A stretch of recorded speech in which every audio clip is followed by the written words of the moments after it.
પોતે એક અલૌકિક દ્રવ્ય હતા. અલૌકિક એમનું પરિણમન હતું ને અલૌકિક એમનો પુણ્યનો વાણીનો યોગ પણ કોઈ અલૌકિક સાતિશય યોગ હતો. ગુરુદેવશ્રીને શ્રુતની લબ્ધિ હતી. કરનારને તો કોઈ કાનમાં અમૃતની ધાર કરતું હોય એવું મીઠું લાગે. કેટલાક જીવોને તો એવું લાગ્યું છે કે જાણે કોઈ દૈવી વાણી આવે છે. એવું અસાધારણ એક યુગ પુરુષ જેવું ગુરુદેવનું વ્યક્તિત્વ હતું ને કર્તૃત્વ પણ એવું હતું. પરમેશ્વરની જગ્યાએ નિમિત્ત છે તો અખંડ મોક્ષ માર્ગને એમણે જીવંત રાખ્યો છે. એમના વચનોમાં એવો કોઈ જાદુ છે, કોઈ ચમત્કાર છે. જઈને અજય કોઈ બી ખૂણે ખાંચરે કોઈ પાત્ર જીવ હશે, યોગ્ય હશે, જીવનનું હિત થઈ જાય એવું અંદર તત્વ પીડ્યું છે. એમાં કાંઈ બે મત નથી. મોક્ષ માર્ગ સુધી પહોંચવા માટેનું જે તત્વ એમણે આપ્યું છે એમનો પરમ ઉપકાર છે. અંધરનો જીવ છે એટલે બારંગ રચવાના છે ભવિષ્યમાં. બેનસરીને બહુ સૂક્ષ્મ નજર હતી કે વર્તમાન સમાજને ખરેખર શું જરૂર છે એમને બહુ જ્ઞાનમાં આવ્યું છે. એમના વચનામૃત બહાર પડ્યા ત્યારે ગુરુદેવ ફીરા થઈ ગયા, આફરીન થઈ ગયા. એક એક બોલમાં એકનું અધ્યાત્મનું અમૃત જ છે એમ કે તો ચાલે. ભાવનાનો વિષય સ્થાપીને તો એમને નિવેડો લાવી દીધો છે. વૃક્ષોનો તો એક રત્ન જ હાથમાં આવી ગયો એમ કહીએ તો ચાલે. ગુરુદેવશ્રીના મહાપુરાણનો આ એક પાત્ર છે. સોનગઢની તીર્થભૂમિ, એ તીર્થભૂમિમાં સમ્યક દર્શન રૂપે સપૂત કોઈ નહોતો જાગ્યો, નહોતો પાક્યો. ત્યાં સુધી આગળ જે ધર્માત્માઓ થયા એ સોનગઢ ભૂમિમાં નથી થયા, જુદી જુદી ભૂમિમાં થયા. ભાઈ જ્યારે ગુરુદેવની જે સાધના ભૂમિ છે એ સાધના ભૂમિમાં સાધનાનું એક નવું કલગી યશ કલગી ઉમેરાણું અને એ ભૂમિ પણ ફલવંતી થઈ અને એક ફળ પાક્યું. એ સોગાનીજી છે. જે સોગાનીજીનું બહુમાન એ માત્ર એક વ્યક્તિનું બહુમાન નથી, એ સમ્યક દર્શનનું બહુમાન છે. અને જે સમ્યક દર્શન ધારક મહાત્માઓ ધર્માત્માઓ છે તે અનંતા ત્રણેય કાળના ધર્માત્માઓનું એમાં સન્માન છે.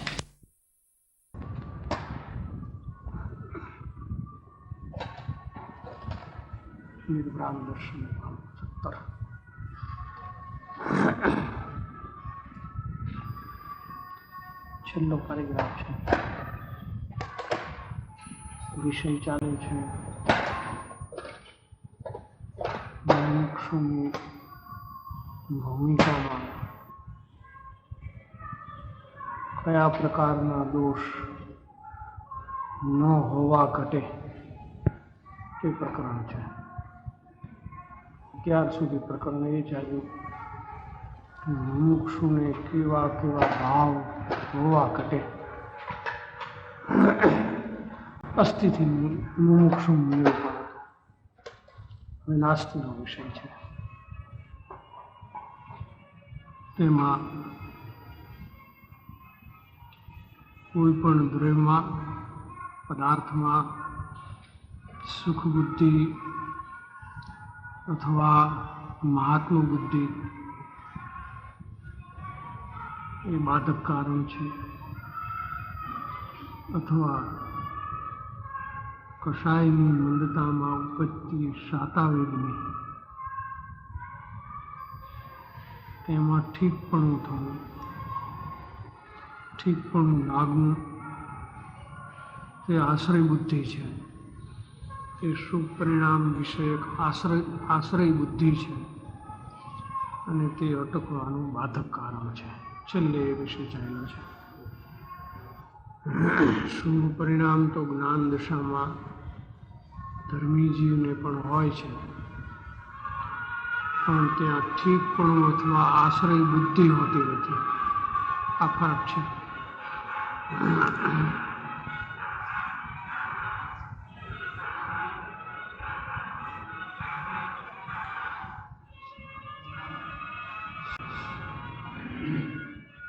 વળી નીચે જોઈએ.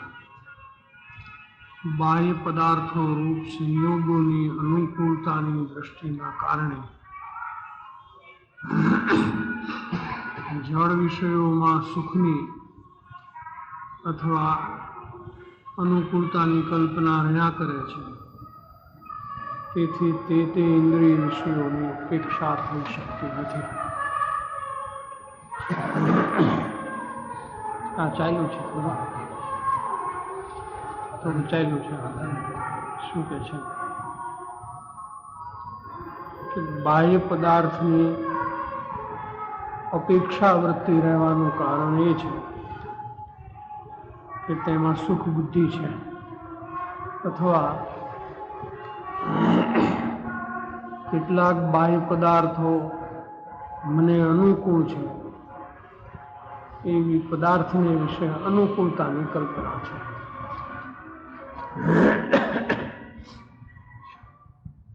ઇન્દ્રિયના વિષય લઈએ તો 5 ઇન્દ્રિયના ભિન્ન ભિન્ન વિષયો છે, પણ અનુકૂળતામાં તો એક અનુકૂળતા બાહ્ય પદાર્થ અનુકૂળ અથવા પ્રતિકૂળ છે એવા અભિપ્રાયમાં તો 5 ઇન્દ્રિયના વિષયો આવી જાય છે. એકમાં જ 5 આવી જાય છે. એવી જે અનુકૂળતાની કલ્પના,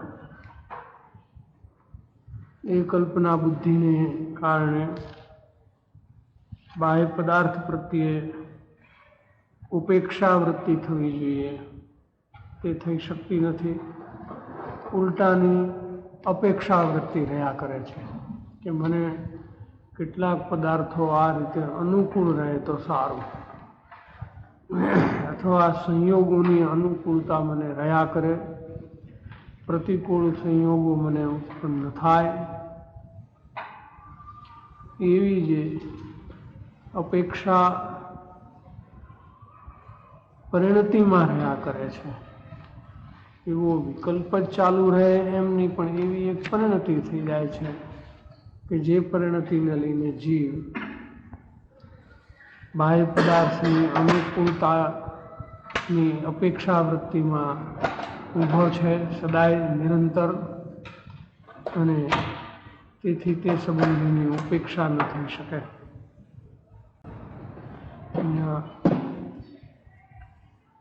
પ્રતિપક્ષ એમ લેવો છે કે જ્યાં બાહ્ય પદાર્થની અનુકૂળતાને કારણે અપેક્ષા વૃત્તિ છે, ત્યાં આત્માની ઉપેક્ષા વૃત્તિ છે. અપેક્ષા વૃત્તિનો અભાવ છે, અર્થાત ઉપેક્ષા વૃત્તિ છે. સ્વ પદાર્થની ઉપેક્ષા વૃત્તિ છે અને પર પદાર્થની અપેક્ષા વૃત્તિ છે. આ અનાદિની જે પરિસ્થિતિ છે એ મુમુક્ષુની ભૂમિકામાં આવ્યા પછી પણ એ પરિસ્થિતિ હજી ઊભી છે. ત્યાં સુધી એને બાહ્ય પદાર્થની ઉપેક્ષા થઈને સ્વ પદાર્થની અપેક્ષા વૃત્તિમાં આવવું, એ પરિણતિ એની થતી નથી.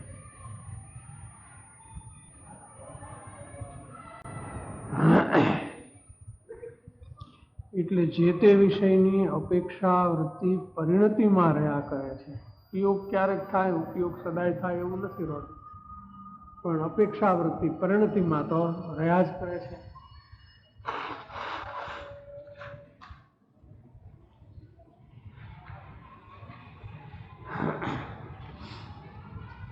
તેવી સ્થિતિમાં તેનાથી તદ્દન વિપરીત એવો અતીન્દ્રિય સુખમય સન્માર્ગ કેવી રીતે ભાષમાન થાય? શું અહીંયા ભાવોનું ચિત્ર છે કે જે પરિણતિમાં બાહ્ય પદાર્થની અપેક્ષા વૃત્તિ નિરંતર જળવાઈ રહી છે, તેવી સ્થિતિમાં તેનાથી તદ્દન ઉલટી દિશાવાળો જે ભાવ છે કે જે અતિન્દ્રિય સુખમય છે, એવો સન્માર્ગ એને ભાષ્યમાન પણ કેવી રીતે થાય? શું લેવું છે કે મુમુક્ષુ જીવ શાસ્ત્ર સમજે છે, પણ એને પોતાને અંદરમાં અતિન્દ્રિય સુખમય સન્માર્ગ છે એ અંદરમાં ભાષ્યમાન થતો નથી. એ સંબંધી કેટલોક વિચાર કરી શકે છે મુમુક્ષુ, પણ એ વિચાર પરલક્ષી ઉઘાડ જ્ઞાનમાં થાય છે, એટલે સન્માર્ગનું સ્વરૂપ જેવું છે તેવું પોતામાં પોતાને ભાષ્યમાન થતું નથી. આ પરિસ્થિતિ છે. પૂજ્યબેન શ્રી કહે છે કે મુમુક્ષુને પરિણતિ થઈ જવી જોઈએ. પરિણતિ થઈ જવી જોઈએ એટલે આ પરિણતિ તો મટી જવી જોઈએ અને આત્માની અપેક્ષાવાળી પરિણતિ થઈ જવી જોઈએ. સ્વરૂપ પ્રાપ્તિની એટલી તીવ્ર ભાવનામાં મુમુક્ષુ જીવ રહ્યા કરે કે જેને કારણે એની પરિણતિ ફરી જાય, પરિણતિ બદલાઈ જાય. અને એ પરિણતિ બદલાઈ જાય તો કોઈ પણ પ્રકારના અનુકૂળ પ્રતિકૂળ સંયોગોમાં એને ઉપેક્ષા ભાવ રહ્યા કરે. એ જાતની એક પરિણતિ ઉત્પન્ન થાય છે તો એને અંતર્મુખનો માર્ગ અથવા અતિન્દ્રિય સુખમય સન્માર્ગ એને ભાષ્યમાન થાય.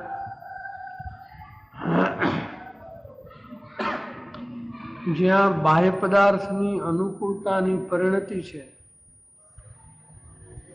ત્યાં પરિણામમાં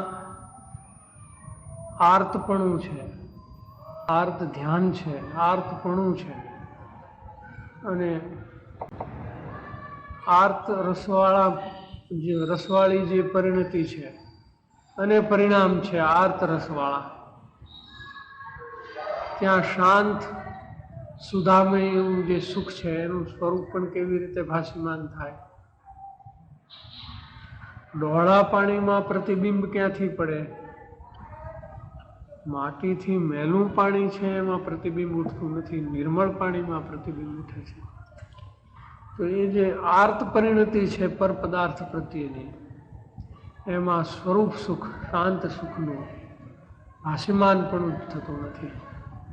અનુભવ થવાનો તો વિષય ઘણો આગળનો છે, પણ એ સુખ કેવું હોય એ ઓળખાતું નથી, ભાષ્યમાન થતું નથી, એટલે ખરેખર ઓળખાતું નથી. તેથી તે વિષય ગંભીરપણે વિચારવા યોગ્ય છે. ખરેખર તો ઇન્દ્રિય વિષયના રસમાં અથવા બાહ્ય પદાર્થના સુખ રસમાં, જળ રસમાં, જળ પ્રત્યેના જળ સદ્રશ રસમાં જ્ઞાન રસનો અભાવ છે. અને જેને જ્ઞાન રસ છે અર્થાત અતિન્દ્રિય સુખનો અથવા સ્વભાવનો રસ છે, ચૈતન્યનો રસ છે, તેને ઇન્દ્રિય વિષયના રસનો અભાવ છે. આ નિયમ છે રસ સંબંધીનો, પરિણામના રસ અંગેનો આ નિયમ છે કે જેને જળનો રસ છે તેને ચૈતન્યનો રસ ચડે નહીં, ચૈતન્યનો રસ ચડ્યો છે તેને જળનો રસ ચડે નહીં. તેથી જ્ઞાની ઉદય ભાવમાં દેખાય છે છતાં એનો રસ એને ચડતો નથી. સામાન્ય રીતે જગતના જીવોને તો અનુકૂળતા થતાં અનુકૂળતાનો રસ ચડી જાય છે કે અમે ઘણા સફળ થઈ ગયા, અને જ્યાં પ્રતિકૂળતા આવે છે ત્યાં પ્રતિકૂળતાનો રસ ચડે છે કે અરે રે અમારું આમ થઈ ગયું ને તેમ થઈ ગયું. આ બંને રસમાં એટલી અપેક્ષા વૃત્તિ છે બાહ્ય પદાર્થ વિશેની કે એમાં ચૈતન્ય રસ આવવાનો સવાલ નથી, ચૈતન્ય રસ ઉપજવાનો સવાલ નથી. અથવા એ રસમાં જ્ઞાન રસનો સદંતર અભાવ છે, અને એનો પ્રતિપક્ષ છે કે જેને જ્ઞાન રસ છે અથવા અતિન્દ્રિય સુખ સ્વભાવનો રસ છે એને બાહ્ય પદાર્થનો રસ આવવાનો પ્રશ્ન નથી, કેમ કે એને ત્યાં દુઃખ અનુભવાય છે. અતિન્દ્રિય સુખના રસમાં બાહ્ય પદાર્થ પ્રત્યેના આંશિક પરિણામ પણ પ્રત્યક્ષ દુઃખરૂપ અનુભવાય છે, વેદાય છે, એટલે એનો રસ ચડવાનો તો પ્રશ્ન જ ઉપસ્થિત થતો નથી.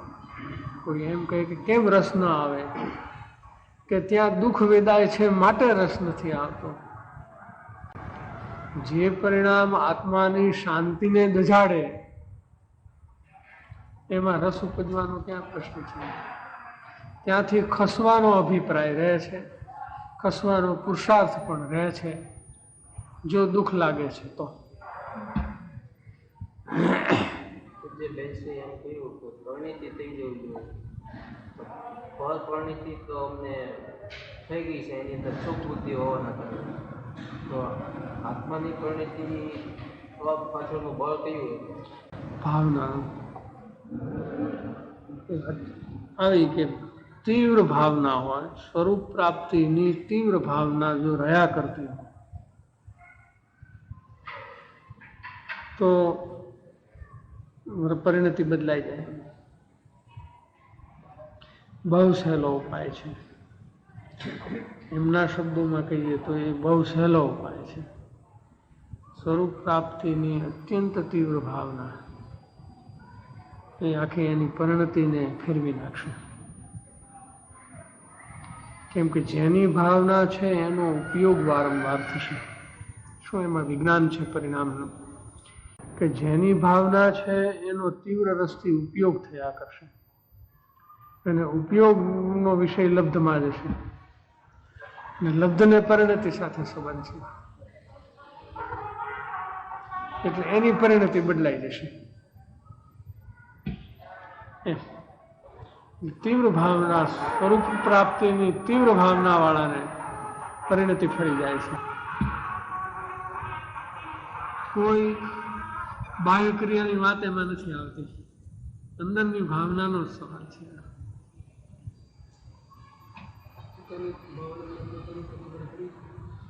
એ તો સીધો વિષય છે. જે ભાવના અત્યંત તીવ્ર હોય એની કેમ ન ખબર પડે? તીવ્ર ભાવનાની કેમ ખબર? તીવ્ર પરિણામ, કોઈ પણ તીવ્ર પરિણામ, તીવ્ર રસવાળા પરિણામની તો ખબર પડે જ છે. એની તો ઉગ્રતા જ એટલી છે કે ખબર પડ્યા વિના જે. અને મુમુક્ષુ તો તે છે કે જેને અંદરમાં જાગૃતિ આવે છે પોતાના હિત વિશે અથવા અહિત વિશે, કે આ પરિણામમાં મને અહિત ક્યાં થાય છે, કેવા પરિણામથી મને અહિત થાય છે, કેવા પરિણામથી મને હિત થાય છે. એટલે એને ખબર નહીં, જાગૃતિ વાળાને ખબર નહીં પડવાનો પ્રશ્ન શું છે? એ તો અસ્થિના વિષયમાં એ વિષય સ્થાપી દીધો છે. અહીંયા તો નાસ્તિનો વિષય.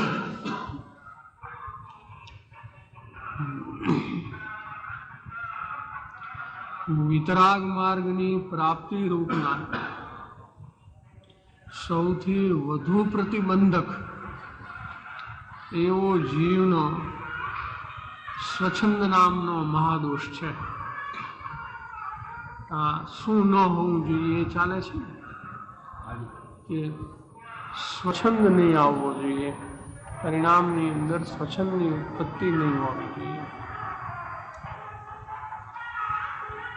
સ્વચ્છંદ છે એ બહુ સૂક્ષ્મપણે તો ત્યાંથી ઉપજે છે. મુમુક્ષુને ભલે કેટલાક અશુભ પરિણામ ઘટ્યા હોય પણ શુભ પરિણામમાં રસ રહે અથવા વજન રહ્યા કરે તો ત્યાંથી સૂક્ષ્મપણે શરૂઆત થઈ જાય છે. કેમ કે અહીંયા જે અભિપ્રાય બદલાણો નથી, એટલે એક મિથ્યા અભિપ્રાય અનાદિનો ચાલે છે જીવનો, કે અશુભ તો છોડવા યોગ્ય છે પણ શુભ છે એના ઉપર એનું વજન છે, એમાં એને રસ છે, એની અધિકાય એને ભાસે છે, ત્યાંથી સૂક્ષ્મપણે સ્વચ્છંદ ઉપજી જાય છે. એક સ્વચ્છંદ ત્યાંથી ઉપજે છે એ ચારિત્ર મોહના ક્ષયોક્ષમના નિમિત્તે. કશાયની મંદતા છે, ચારિત્ર મોહનો ક્ષયોક્ષમ છે. અને એક સ્વચ્છંદ ઉપજવાનું બીજું નિમિત્ત છે જ્ઞાનનો ક્ષયોક્ષમ. બે મુખ્ય ગુણ છે, જ્ઞાન અને ચારિત્ર. શ્રદ્ધાના પરિણામને તો જીવ હજી સમજી શકતો નથી, ઓળખી શકતો નથી. બહુ સૂક્ષ્મ પરિણામ છે શ્રદ્ધા ગુણના. શ્રદ્ધા જ્ઞાન ચારિત્રમાં ત્રણ મુખ્ય ગુણમાં શ્રદ્ધાના પરિણામ પકડાતા નથી. જ્ઞાનના પરિણામમાં જ્ઞાનનો ક્ષયોક્ષમ અને ચારિત્રના પરિણામમાં ચારિત્રનો ક્ષયોક્ષમ. એ બંને પ્રકારના ક્ષયોક્ષમ ઉપર જ્યાં વજન ગયું, કેમ કે એ તો બાહ્ય વૃત્તિ છે ને, ત્યાંથી સ્વચ્છંદ ઉપજવાની શરૂઆત થાય છે સૂક્ષ્મપણે. એટલે જેને કશાયની મંદતા રહેતી હોય એને એક અહીંયા લાલ બત્તી છે કે ચેતવા જેવું છે, અને જેને જ્ઞાનની સૂક્ષ્મ બુદ્ધિ વિશેષ હોય એને એક લાલ બત્તી છે કે અહીંયા ચેતવા જેવું છે, કે એના ઉપર તને વજન આવવું જોઈએ નહીં. જો એના ઉપર વજન આવ્યું તો ત્યાંથી આ મહાદુર્ગુણ ઉત્પન્ન થવાની શરૂઆત છે.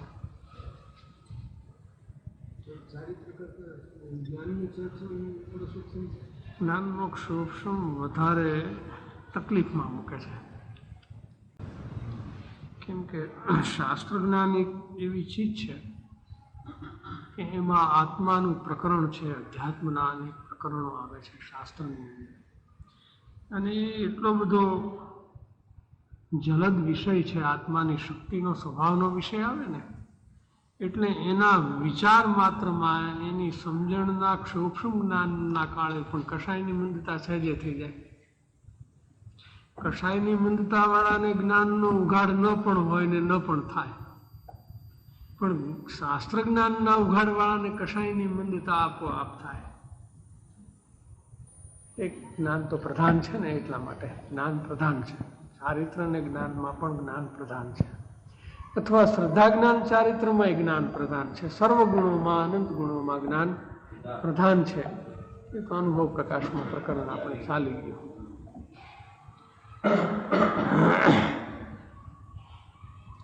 એટલે ત્યાં સ્વચ્છંદ ઉપજે તો પણ ખબર ન પડે, ખ્યાલ ન આવે, કેમ કે શાસ્ત્રને અનુસરીને જ્ઞાન ચાલે છે. પણ વિતરાગ માર્ગની પ્રાપ્તિમાં સૌથી વધુ પ્રતિબંધક, સૌથી વધારે રોકનારો એવો જીવનો સ્વચ્છંદ નામનો મહાદોષ છે, મોટો દોષ છે, જે અનેક ભેદે અથવા અનેક પ્રકારે, એમાં પણ અનેક પ્રકાર ઉપજે છે. પાછા સ્વચ્છંદના પણ ભિન્ન ભિન્ન પ્રકાર છે. જીવને સ્વચ્છંદ પ્રવૃત્તિમાં રોકી રાખે છે. તેથી તેનો વિચાર ખચિત કર્તવ્ય છે. ખચિત એટલે અક્ષર, આપણે હિન્દીમાં એને અક્ષર કહે છે, બરાબર ખાસ કર્તવ્ય છે.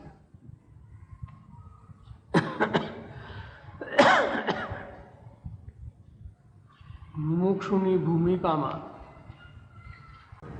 પહેલે જ્ઞાનનો વિષય રચ્યો છે. જ્ઞાનના ક્ષયોક્ષમ વાળો જીવ શાસ્ત્રાભ્યાસ કરે છે. આવું શાસ્ત્રનું અધ્યયન પ્રાય એટલે મોટા ભાગે પરલક્ષી જ્ઞાનની પ્રવૃત્તિ રૂપ હોય છે. તો અભ્યાસ જે મુમુક્ષુની ભૂમિકામાં શાસ્ત્ર અભ્યાસ ચાલુ થાય ત્યારે પરલક્ષી જ્ઞાનમાં મોટા ભાગે તો કોઈ જીવને છોડીને, કોઈ આત્માર્થી જીવને તો ઓછા ઉઘાડમાં પણ એની લાઈન જ એવી હોય તો એ સ્વલક્ષી પરિણામવાળો જીવ હોય અને શાસ્ત્રાભ્યાસ કરે, એવું પણ બને. કોઈ ન જ હોય એવું કાંઈ નથી. પણ અહીંયા તો જેને આ દોષથી બચવું છે એને માર્ગદર્શન જેવો વિષય છે.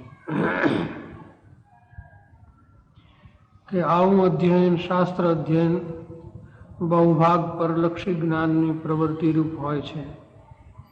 ત્યાં તે અભ્યાસી જીવને હું સમજું છું અથવા મને આ શાસ્ત્રનો વિષય સમજાય છે તેવો પોતાને વિશે એક અભિપ્રાય બંધાય છે. આ એક ભ્રમ છે.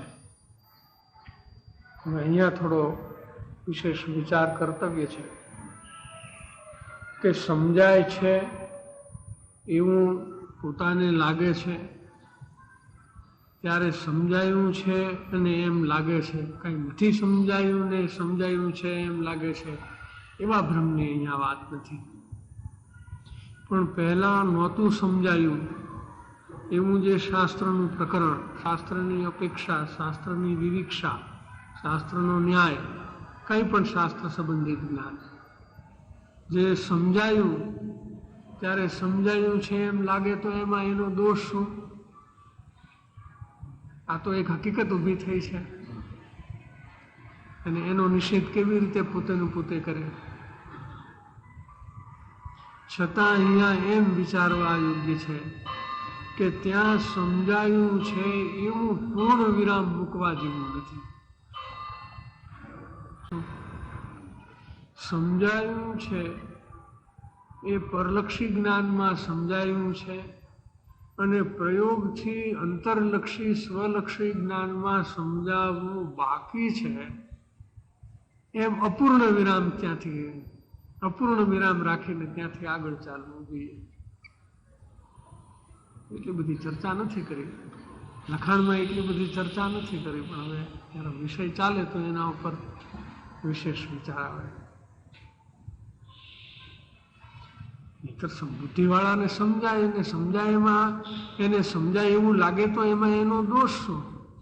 આમ પ્રશ્ન થઈ શકવા યોગ્ય છે.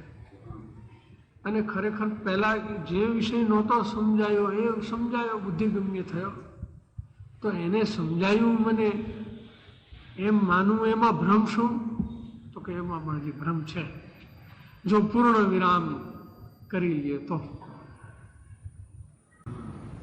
બરાબર સમજાઈ ગયો, હવે વાંધો નથી, આ વિષય તો સમજાઈ ગયો.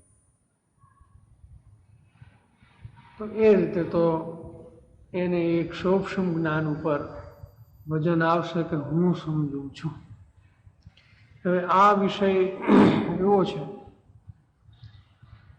કે શાસ્ત્રનો મૂળ વિષય તો પરથી ભિન્ન આત્માનું જ્ઞાન એટલે અનુભવન કરવું,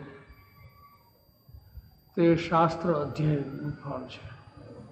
સમયસારની બંધ અધિકારની 273-74 ગાથામાં આ વિષય લીધો છે કે શાસ્ત્ર અધ્યયનનું ફળ શું? કે પરથી ભિન્ન જ્ઞાનમય આત્માનું જ્ઞાન એટલે અનુભવન થવું, તે શાસ્ત્ર અધ્યયનનું ફળ છે. તો શાસ્ત્ર અધ્યયનનું ફળ માત્ર સમજાયું એટલું આવ્યું, ત્યાં એને ભ્રમ કહી દીધો. સમજાયું છે તો એ ભ્રમ કયો.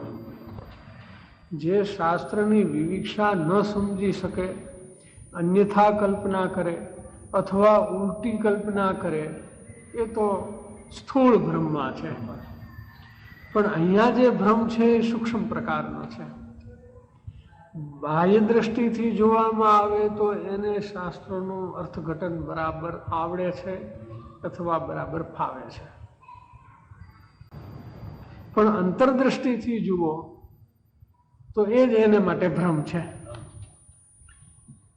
આમ બાહ્ય દ્રષ્ટિને અંતરદ્રષ્ટિમાં આ વિષય ખોલવો જોઈએ, સ્પષ્ટ થવો જોઈએ.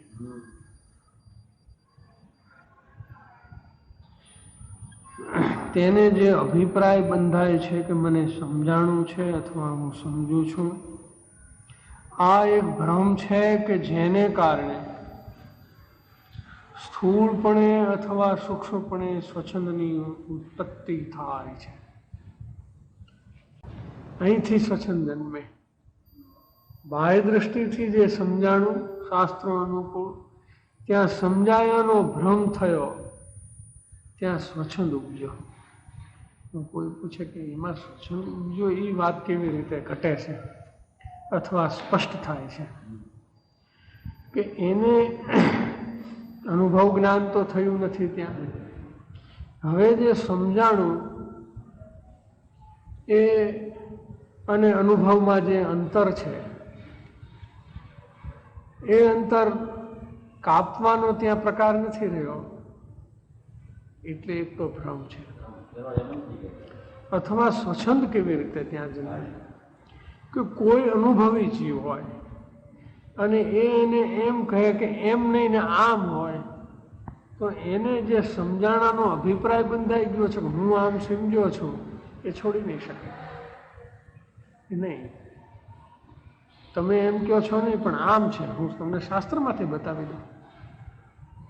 હું સમજો છું એ શાસ્ત્રના આધારે સમજો છું અને શાસ્ત્ર સાક્ષી છે મારી સમજણમાં. શાસ્ત્રમાંથી તમને હું મારી વાત બતાવી દઉં કે જો હું કહું છું એમ છે કે નહીં, એવું એને થઈ આવે છે. અથવા એક ઉદાહરણ કર્યું છે.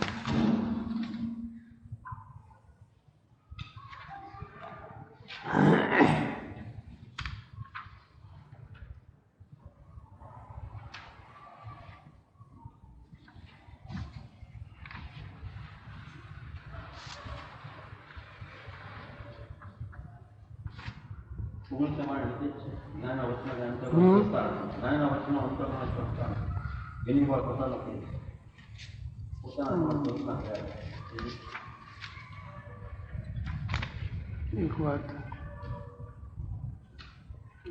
21 પાણી નીચે ચાલે છે પાણી.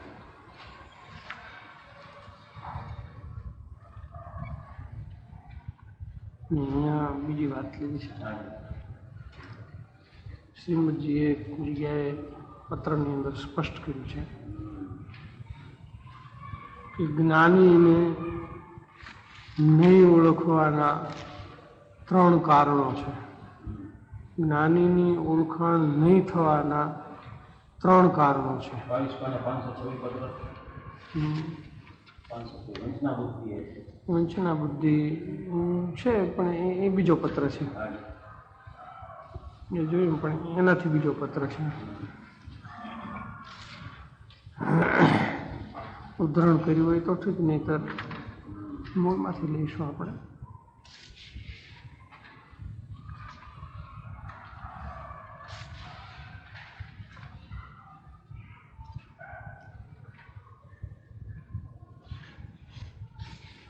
કદાચ બીજા પ્રકરણમાં લીધું હોય તો ઓળખવાનો વિષય ચાલે છે.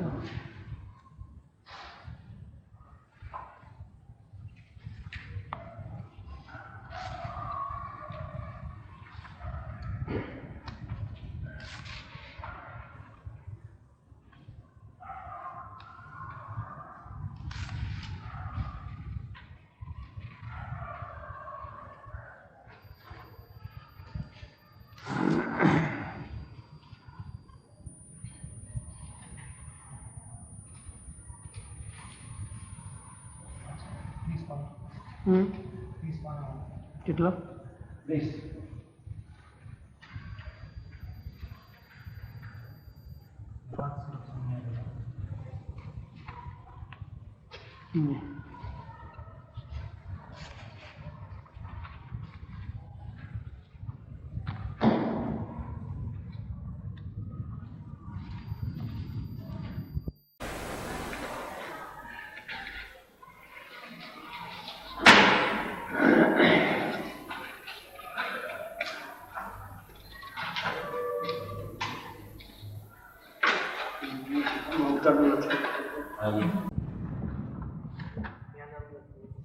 નાના પત્રમાં 416 છે. 416 જ્ઞાની પુરુષનું ઓળખાણ નહીં થવામાં ઘણું કરીને જીવના 3 મોટા દોષ જાણીએ છીએ. એક તો હું જાણું છું, હું સમજું છું, એવા પ્રકારનું જે માન જીવને રહ્યા કરે છે તે માન. આ હું સમજું છું એ અહીંથી ઉત્પન્ન થાય છે. એટલે આ પ્રકાર સ્વરૂપ સંબંધી તો અંતરરક્ષ થવામાં તો બાધક છે, પણ બહારમાં કોઈ પ્રગટ સત્પુરુષ હોય તો તેને ઓળખવામાં પણ બાધક થાય છે.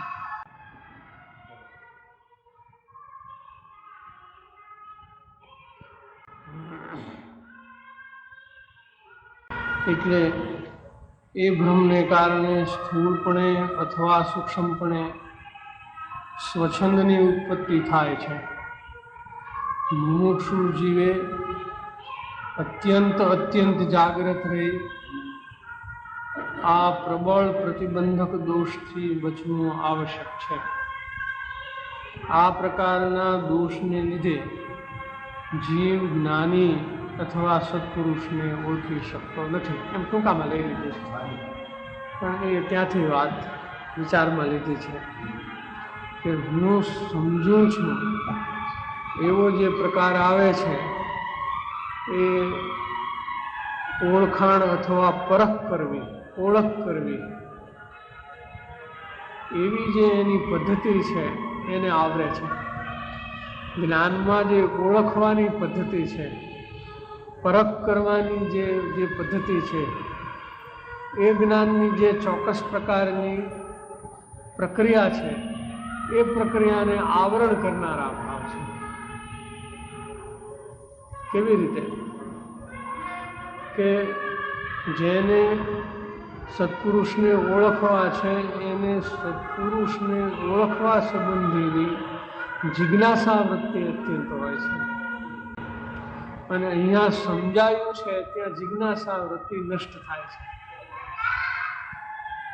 જિજ્ઞાસા વૃત્તિ ત્યાં નાશ પામે છે, એટલે એને ઓળખવાની જે જિજ્ઞાસા આવવી જોઈએ એ રહેતી નથી. એક તો સત્પુરુષનો યોગ થવો એ એક બહુ મોટી વાત છે, જબરજસ્ત. વધારે ને વધારે જો કોઈ બાહ્ય સંયોગોમાં અછતવાળી પરિસ્થિતિ હોય તો આ એક જ છે. વધુમાં વધુ જેની અછત રહે છે એ સત્પુરુષના યોગ રહે છે, ત્રણેય કાળની વિશે. છતાં આ જીવને અનંતકાળના પરિભ્રમણમાં અનંતવાર સત્પુરુષનો યોગ થયો છે, પણ એણે એક વાર પણ સત્પુરુષને ઓળખ્યા નથી. એટલે સત્પુરુષનો યોગ ક્વચિત થાય છે, તો પણ સત્પુરુષને ઓળખનાર મહાભાગ્યને તે સત્પુરુષની દશા પ્રાપ્ત થાય છે. આ ગેરંટેડ વાત છે. એ સ્થિતિમાં એવું નથી, અને એનું કારણ મુખ્યપણે સ્વચ્છંદ છે. હું સમજું છું એ વાત એને બહુ આડી આવે છે. એટલે ક્ષોભવાળા બુદ્ધિવાળા જીવને અત્યંત જાગ્રત રહેવાની અહીંયા ભલામણ છે. બે વખત એ શબ્દ એટલા માટે વાપર્યો છે કે મુમુક્ષુ જીવે આ સ્થાનમાં અત્યંત જાગ્રત રહી આ પ્રબળ પ્રતિબંધક દોષથી બચવું આવશ્યક છે. આ પ્રકારના દોષને લીધે જીવ જ્ઞાની પુરુષને ઓળખી શકતો નથી, અને જ્યાં જ્ઞાનીને ઓળખી શકતો નથી ત્યાં પછી આત્મજ્ઞાન તરફની કોઈ પણ પ્રકારે પ્રગતિ થાય એ તો આશા જ મૂકી દેવા જેવી વાત છે. પ્રશ્ન રહેતો નથી. વળી સ્વચ્છંદ થાય ત્યારે એના કેટલાક લક્ષણો છે, પ્રકાર લીધા છે ને, એમાં એક આ પ્રકાર છે કે સ્થૂળ સ્વચ્છંદના સદભાવમાં આ સ્વચ્છંદ સ્થૂળ થાય છે ત્યારે આ લક્ષણો ઉપજે છે કે જીવને સ્વ પરના દોષનો નિષેધ આવવાને બદલે ઉલટો પક્ષ થાય છે. શું થાય છે? પોતાના દોષનો પણ નિષેધ ના આવે, અને કોણ પર કે જેના ઉપર પોતાને રાગ હોય, જેના ઉપર પોતાને મમત્વ હોય, તેના દોષ પ્રત્યે પણ એને નિષેધ ન આવે. નિષેધ તો ન આવે પણ ઉલટાનો એને પક્ષ થઈ જાય. આ એક એનું લક્ષણ, સ્વચ્છંદનું લક્ષણ છે.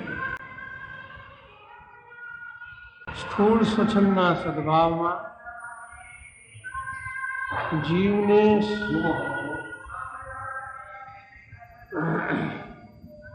સ્વ પરના દોષનો નિષેધ આવવાને બદલે ઉલટો પક્ષ થાય છે, અને તે એટલું પણ ભૂલી જાય છે કે નિષ્પક્ષપણે પોતાના દોષનું અવલોકન થવું તે મુમુક્ષુતાનું સ્વરૂપ છે અથવા મુમુક્ષુતાનું લક્ષણ છે. શું કહે છે? એ પત્ર છે 254 નંબરનો શ્રીમદજીનો, કે મુમુક્ષુતા ક્યાં છે? કે જ્યાં સ્વચ્છંદ થોડે અથવા ઘણા પ્રમાણમાં હાનિ પામ્યો હોય ત્યાં મુમુક્ષુતા હોય. તો એ કેવી રીતે? કે જે નિષ્પક્ષપણે મધ્યસ્થ બુદ્ધિથી પોતાના દોષ અવલોકનમાં લેતો હોય તો એને સ્વચ્છંદ ટળવાનો સંભવ છે અથવા સ્વચ્છંદ ન ઉત્પન્ન થવાનો સંભવ છે. હવે દોષના અવલોકનમાં આ વાત કેમ લીધી? આપણે જરા વિચારવાનો વિષય છે કે એટલો જીવ સરળ છે, અંદરમાં સરળ થઈ ગયો કે મારા દોષ મારે કાઢવા છે. હું સમજુ જ નહીં, મારા દોષને સમજી ન શકું તો ટાળી કેવી રીતે શકું? એનો અભાવ થાય એનો ઉપાય કેવી રીતે કરી શકું? તો દોષ જોવામાં એક અંતરલક્ષી સરળતા ઉત્પન્ન થઈ છે કે જેને લઈને એ દોષ જોઈને દોષ ટાળવા માગે છે, દોષ સમજીને એનો અભાવ કરવા, વિનાશ કરવા માગે છે, નાશ કરવા માગે છે. એ દોષ જોવા પાછળનો એક હેતુ ઊભો છે.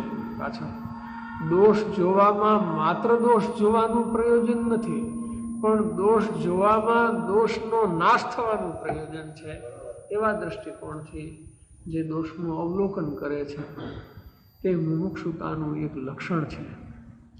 હવે દોષને જોવા આ દ્રષ્ટિકોણથી, નાશ કરવાના દ્રષ્ટિકોણથી, એના બદલે દોષનો જો પક્ષ થાય તો આખી પરિસ્થિતિ ઉલટી થઈ ગઈ. તો પરિસ્થિતિ વિપરીત થઈ ગઈ.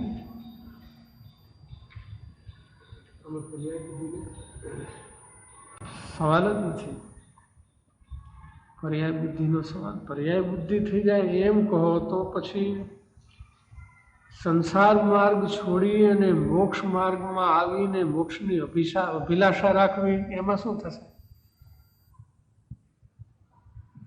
એમાં પર્યાય બુદ્ધિ થશે? મોક્ષની તો ભાવના વાળો કયો છે મુમુક્ષુ? મુમુક્ષુ કોણ? કે મોક્ષની ભાવના હોય તે, એ તો એની વ્યુત્પત્તિ અર્થ છે. પણ એ મુમુક્ષુને એક બીજું પડખું આપવામાં આવે છે. જો ભાઈ, તો અત્યાર સુધી તો પર્યાય બુદ્ધિએ ચાલ્યો અને અનંત સંસારમાં રખડ્યો. હવે સંસાર માર્ગ છોડી અને મોક્ષ માર્ગમાં આવવાની તારી ભાવનાથી, ભલી ભાવના હોવા છતાં પણ પર્યાય દ્રષ્ટિ તો છોડાવવી જ છે તારી. ત્યાં પણ પ્રકરણ પર્યાયનું જ છે. હજી સંસાર માર્ગ છોડીને મોક્ષ માર્ગમાં આવવું એ પણ પર્યાયનું પ્રકરણ છે. એટલે પર્યાય વિષયક પ્રયોજન છે ત્યાં પર્યાય દ્રષ્ટિ છોડવાથી જ એ પ્રયોજનની સિદ્ધિ થાય છે, અને ત્યાંથી જ એ પ્રયોજનની શરૂઆત થાય છે. સિદ્ધ થવાની, પ્રયોજન સિદ્ધ થવાની શરૂઆત થાય છે. એટલે એ પર્યાય દ્રષ્ટિ છોડવા માટે પર્યાય વિષયક નિષેધાત્મક ભાવોના બહુ મોટા આંચકા આપવામાં આવે છે. શું? મોટા આંચકા આપવામાં આવે છે. કેવો આંચકો આપે એને? કે તને જે પ્રશસ્ત રાગ થાય છે તે તો આત્માના પરિણામ જ નથી. વિભાવ જાતિના પરિણામ હોવાથી તે પૂતગળના પરિણામ છે. શું કહ્યું? પૂતગળના પરિણામ છે. વળી શુદ્ધ પરિણામ થાય તો પણ એ દ્રષ્ટિ દેવા જેવો વિષય નહીં હોવાથી એને પણ અમે પરદ્રવ્યમ પરભાવમ હેયમ એ બધું કહીશું. આવા આંચકા તને આપીએ તો પણ તું કઈ મૂંઝાઈ જાતો, કેમ કે તારી પર્યાય દ્રષ્ટિ છોડાવી છે. આંચકો એટલે ઝાટકો મારવાનો. જેની બહુ સજ્જડ પકડ હોય એને છોડવા માટે જોરથી ધક્કો માર્યા વિના, જોરથી એને છોડાવ્યા વિના એ પકડ કેવી રીતે છૂટે? એટલે એ પ્રકાર દ્રવ્યાનુયોગ સાથે દ્રવ્યાનુયોગના નિરૂપક સિદ્ધાંતો સાથે સુસંગત ન દેખાય એવો થાય છે ક્યારેક, કે જે જીવના પરિણામ છે એને પૂતગળના કેમ કહો છો? એને જીવના વિકારી કહો, પણ પૂતગળના શું કરવા કહો છો? અને પર્યાય માત્ર ઉપાધિ નથી એમ કહો, પણ પર્યાયને પરદ્રવ્ય શું કરવા કહો છો? પર ભાવ શું કરવા કહો છો? છે તો સ્વદ્રવ્ય સ્વભાવ છે. દ્રવ્યાનુયોગથી તમે કેમ આમ દૂર જાઓ છો એવું કોઈને લાગે. ભાઈ, દ્રવ્યાનુયોગનું જ્ઞાન બરાબર છે, અને આવી ઉગ્રતા સ્વભાવ દ્રષ્ટિએ આવ્યા વિના પર્યાય દ્રષ્ટિ છૂટવી સંભવિત નથી. અને આવી પર્યાય દ્રષ્ટિની પકડ છોડાવવા માટે આવી વાત આવે ત્યાં દ્રવ્યાનુયોગનું જ્ઞાન કોઈ સંતુલન ખોઈ બેસે છે અને આવી રીતે કોઈ ભાવ ઊભો થાય છે એવું પણ છે નહીં. ત્યાં આગમનું દ્રવ્યાનુયોગના આગમનું જ્ઞાન, આગમ જ્ઞાન અને અધ્યાત્મ બરાબર સંતુલિત અવસ્થામાં કામ કરે છે. કોઈ પણ જાતનું સંતુલન ગુમાવીને એ પ્રકાર આવતો નથી. તેથી એમાં કોઈ ભયસ્થાન નથી.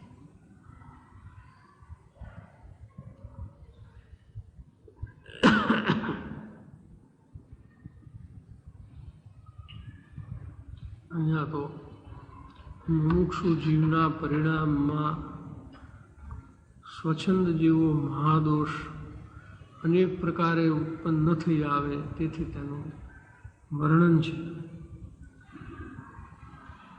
કે સ્વના કે પરના દોષનો પક્ષ થાય ત્યારે જીવ એટલું ભૂલી જાય છે કે પોતાના દોષોનું નિષ્પક્ષપણે મધ્યસ્થ બુદ્ધિએ અવલોકન થવું તેનું નામ મુમુક્ષુતા છે. એ પણ ત્યાં ભૂલી જાય છે. મુમુક્ષુતાને તે ભૂલી જાય છે. તેથી સ્થૂળ સ્વચ્છંદને લીધે પોતાના દોષનો તો પક્ષપાત કરે છે, પણ પોતાને જેના ઉપર મમત્વ હોય તેવા બીજાના દોષના દોષિત ભાવોનું પણ તે સમર્થન કરે છે કે ના ના એ તો આમ છે ને આવી આ કારણે આમ ને આ કારણે આમ ને અપેક્ષાવાદ લગાવવા લાગી જાય છે. એ બીજાના દોષોનું સમર્થન કરે ત્યારે એમ સમજવું જોઈએ કે ગુણ દ્રષ્ટિ તો સદંતર નાશ પામી છે, અથવા ગુણ દ્રષ્ટિનું તો અહીંયા નામ નિશાન રહ્યું નથી, પણ દોષ દ્રષ્ટિ પાંગરી ગઈ છે. દોષ દ્રષ્ટિ તીવ્ર થઈ છે ત્યારે જ દોષનું સમર્થન થાય. એને પોતાના દોષ અપક્ષપાતપણે જોવારૂપ મુમુક્ષુતા તો હોય જ ક્યાંથી, અર્થાત ન જ હોય. આવી સ્થિતિમાં સ્વચ્છંદી જીવ શાસ્ત્ર જ્ઞાનની ધારણા વડે અપેક્ષાઓનો વિપરીત ઉપયોગ કરીને પોતાના અથવા જેનો પક્ષ કરવો છે તેવા અન્યના દોષનો પક્ષ કરે છે. તે બુદ્ધિની વક્રતાનું પ્રસિદ્ધ લક્ષણ છે અને માર્ગનું બળવાન પ્રતિબંધક કારણ છે. એટલે એવી સ્વચ્છંદયુક્ત સ્થિતિમાં અનેક પ્રકારે સૂક્ષ્મ જ્ઞાનમાં શાસ્ત્રની ધારણા થઈ જાય, રહી જાય, તો ત્યાં એ શાસ્ત્ર જ્ઞાનનો ઉપયોગ અપેક્ષા લગાડીને દોષને હળવો કરવો, દોષને ગૌણ કરવો, દોષનું સમર્થન કરવું, એવા પ્રકાર એની અંદર આવી જાય છે. એટલે પોતાના દોષ માટે એવો પ્રકાર કરે, અથવા જેના દોષનું સમર્થન કરવું હોય, જેના દોષને ગોપવવો હોય, ગૌણ કરવો હોય, તેને પણ એ શાસ્ત્ર જ્ઞાનની અપેક્ષાઓથી એ પ્રકારે સ્થૂળ દ્રષ્ટાંત લઈએ તો એમ કહે છે કે ભાઈ ચક્રવર્તીને પણ આમ હોય છે, જ્ઞાનીને પણ આમ હોય છે, ફલાણું આમ છે, પુરાણ પુરુષોના દાખલા લે. પછી એ કોઈ તને સ્વચ્છંદનો આશ્રય કરાવવા માટે એવી વાત કહી નથી. ત્યાં એની શ્રદ્ધા જ્ઞાનનું બળવાનપણું સમજાવવું તો એ સમજવાને બદલે તું એનો આધાર લઈ લે કે ચક્રવર્તીને 6 ખંડનું રાજ છે, મારી પાસે તો પૂરા 6 મકાન પણ નથી, આમાં મારો ક્યાં પરિગ્રહ જાજો છે? તો જે કાંઈ થોડો ઘણો પરિગ્રહ છે એથી શું દોષ થવાનો હતો? એ વાત ખોટી છે. એ પ્રકારે વિચારવા માટે એ વાત નથી. પણ એ શાસ્ત્ર જ્ઞાન છે એને દુરુપયોગ થાય છે, અથવા ત્યાં વક્ર બુદ્ધિ કામ કરે છે, અસરળતા ઉત્પન્ન થઈ છે. જેમ પોતાના દોષ જોવા તે સરળતા છે, તેમ પોતાના દોષનું રક્ષણ કરવું તે વક્રતા છે. આમ સામે સામે છે. તે વક્રતાનું પ્રસિદ્ધ લક્ષણ છે અને સન્માર્ગનું બળવાન પ્રતિબંધક કારણ છે. બહુ મોટો પ્રતિબંધ આવે છે. આ લક્ષણ છે, એનાથી માર્ગમાં અવરોધ બહુ મોટો ઉત્પન્ન થાય છે. આ પ્રકારને લઈને જીવ માર્ગથી ઘણો દૂર ફેંકાઈ જાય છે. વળી સ્થૂળ સ્વચ્છંદને કારણે જીવ જ્ઞાનીના વચનોમાં પણ શંકા કરવા લાગી જાય છે. એ પણ સ્વચ્છંદનો પ્રકાર છે. એક જ્ઞાનીના વચનોમાં શંકા થવી. મોટા ભાગે તો બાહ્ય દ્રષ્ટિને લીધે જીવને જ્ઞાનીના આચરણમાં શંકા જાય છે. બાહ્ય દ્રષ્ટિ એવી છે કે અવિરત સમ્યક દ્રષ્ટિ હોય જ્ઞાની, તો એના બાહ્યાચરણમાં શંકા થવાના સ્થાનો ઘણા ઉત્પન્ન થાય. કેમ કે ઉદયિત ભાવો પૂર્વકર્મના ઉદયને અનુસરે છે. જ્ઞાનીના પણ ઉદયિત ભાવો તેના પૂર્વે બાંધેલા અજ્ઞાન દશામાં બાંધેલા કર્મો ઉદયમાં આવે છે, એને અનુસરનારા ભાવ છે.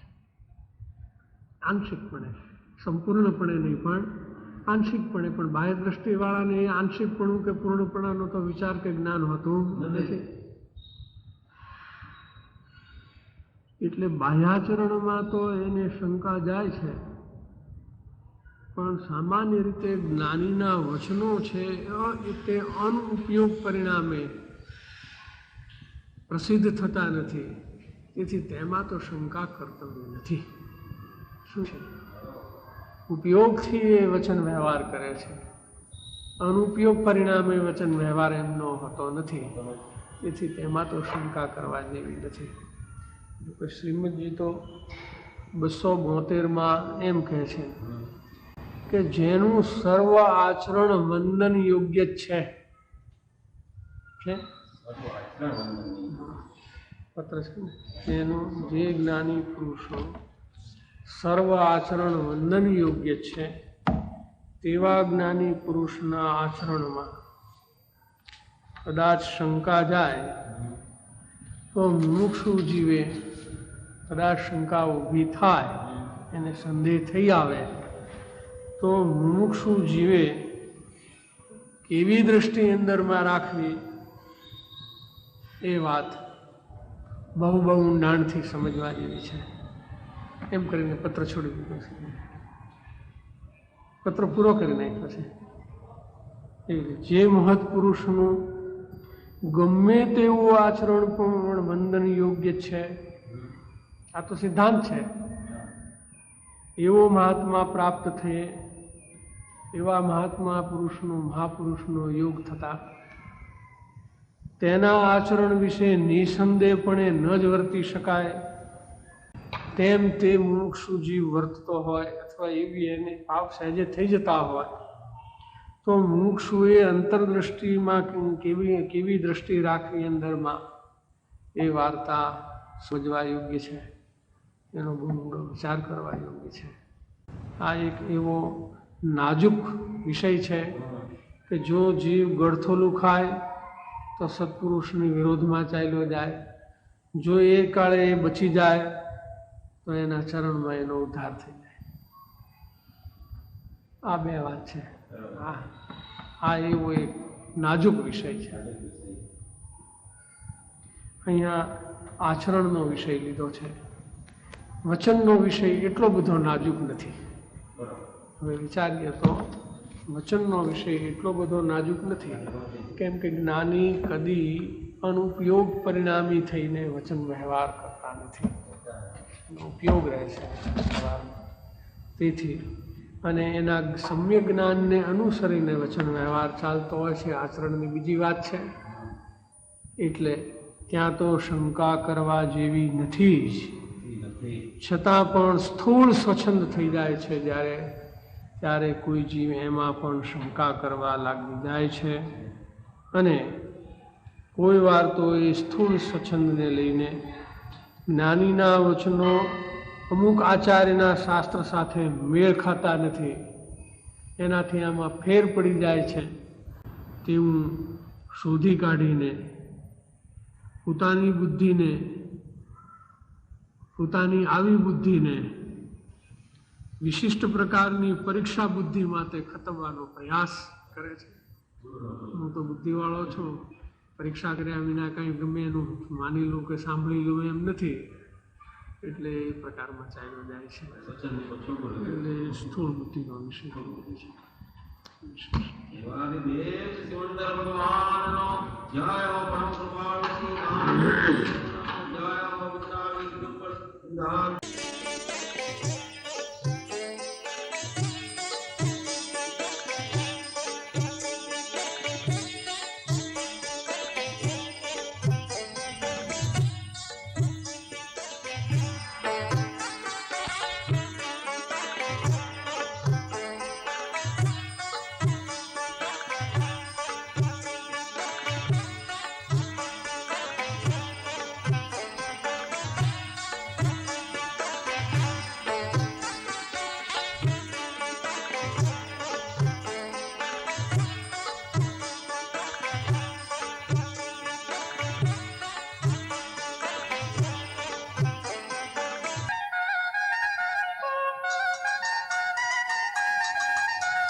આજે છે મારા સ્વામીની બધાઈ આજે છે. એનો શબ્દ ગગનમાં ગાજે છે મારા નાથની બધાઈ આજે છે. એનો શબ્દ ગગનમાં ગાજે છે મારા સ્વામીની બધાઈ આજે છે.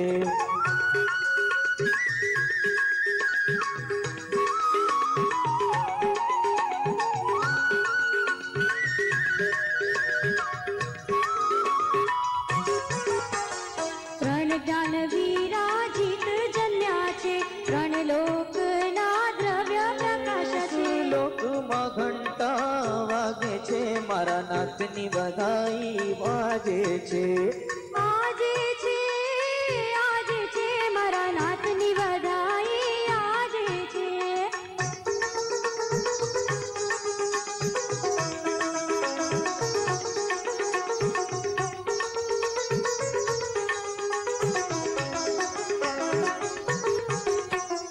આજ સ્વર્ગેથી ગજરાજ આવ્યા છે, ઘન ઘંટ ચવર ધજા પર ક્યાં છે.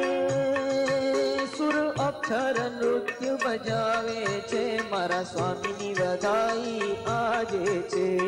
આ